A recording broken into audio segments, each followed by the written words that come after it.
Imagine this, a room packed with maps and tangled cables, the door always locked, the windows blacked out, and in the middle of it all, one man, quietly playing chess with the fate of the world. The rules are brutal. The enemy sends thousands of messages every day, and every single one is buried inside a cipher. If you can't break it, ships go down, cities burn, people vanish. And the man fighting this war isn't a general or a soldier. He's a mathematician. His name is Alan Turing. Alan Turing was born in England in 1912. From the start, people saw him as different. He wasn't the kid who blended in. He didn't care much for the usual games. Teachers complained he was distracted, that he wouldn't focus. But the truth was simpler. Alan's mind worked on a different frequency. He looked at ordinary problems and instinctively went deeper, like he could sense that every object, every system, every rule had a hidden mechanism inside it, and all he wanted was to unlock it. That obsession, unlocking what other people couldn't even see, would eventually reshape history. He studied mathematics and logic at elite schools, including Cambridge, and while most people were asking practical questions about the future, Turing was asking something that sounded almost absurd. Can a machine think? To many, it was a joke. To him, it was destiny. He began developing ideas that would later become the foundation of modern computing, long before most people even understood what a computer truly was. In 1939, World War II erupts, and Europe starts collapsing into darkness. Nazi Germany advances fast, and the world watches in fear. But one of the deadliest weapons in this war isn't a tank or a bomber. It's information. If you can read the enemy's plans before they strike, you win. If you can't, you're blind. The Germans were sending messages over radio every day, all the time, but locked behind a shifting cipher so complex it felt impossible. That cipher had a name: Enigma. Enigma wasn't just a code. It was a machine, changing settings constantly, creating astronomical numbers of combinations. The Germans believed it was unbreakable. And here's the terrifying part. If Enigma couldn't be cracked, the Allies would lose ships, lose supplies, lose lives, without ever knowing why. But if Enigma could be cracked, the Allies would suddenly see everything. And that's when Alan Turing enters the story. Turing is recruited into Britain's top-secret operation at Bletchley Park, a hidden nerve center of codebreakers, a place so secret it was barely acknowledged on paper. Thousands of people work there, all under one unbreakable rule. You don't talk about what happens here, not to your friends, not to your family, not to anyone. When Turing arrives, the urgency is suffocating. Out in the Atlantic, German U-boats are hunting Allied ships. Like predators, food, fuel, weapons, everything depends on those ships. If they sink, entire fronts starve. The war drags on, millions suffer. And the only way to stop it is to read the German messages in time. Turing looks at Enigma and realizes something painful. No human can do this fast enough. So the solution can't be human. It has to be a machine. Turing and his team build a device designed to attack Enigma at speed. The bomb. It isn't magic. It's relentless logic. The bomb doesn't guess. It races through possibilities, hunting for the one configuration that makes sense, the one key that unlocks the message.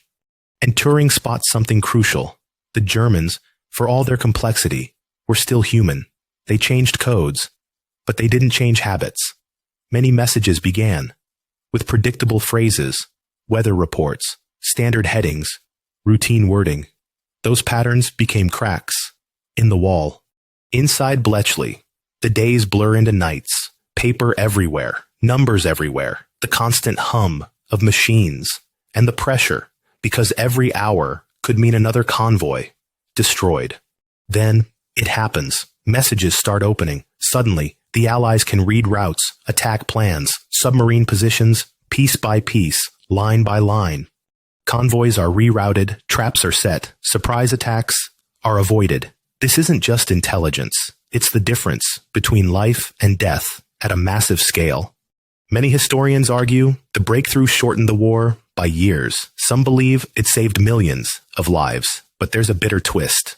Almost nobody knew. The operation was classified, the victory stayed hidden, and Turing didn't get to be the hero in public. When the war ends, people celebrate, cities rebuild, but Turing doesn't settle into peace the way others do. He goes back to his obsession. Can machines think? He begins shaping the future, helping define what computing could become, and he proposes a challenge that will echo for generations, the Turing test. If a machine can hold a conversation so convincingly that you can't tell it's a machine, what does that say about intelligence? It was a question far ahead of its time, but just as his work is reaching new heights, life turns against him. 1950s Britain was not forgiving, and certain truths about yourself could still destroy you. Turing's private life became the subject of a police investigation.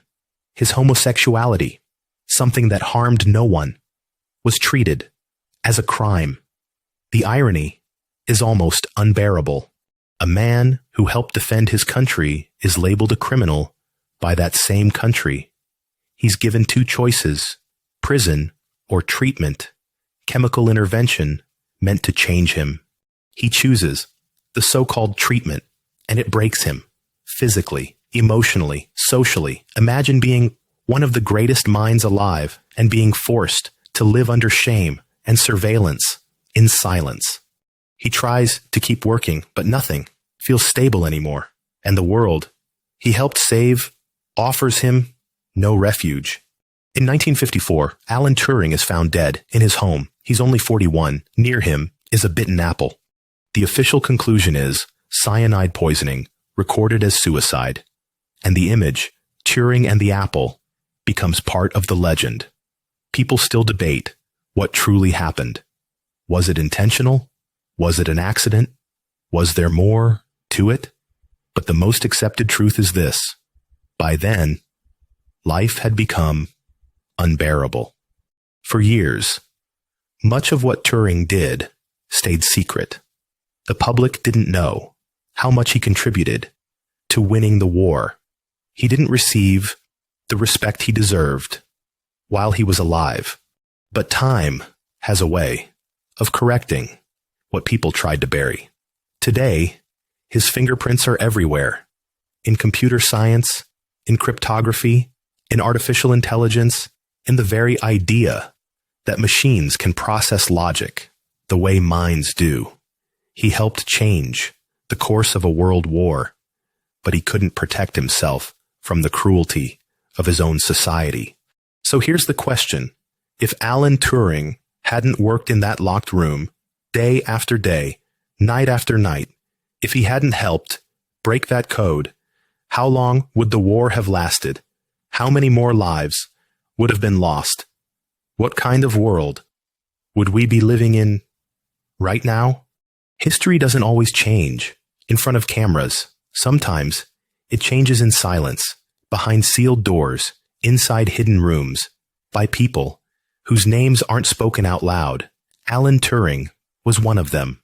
And maybe the heaviest line in this entire story is this: the man who helped save the world couldn't save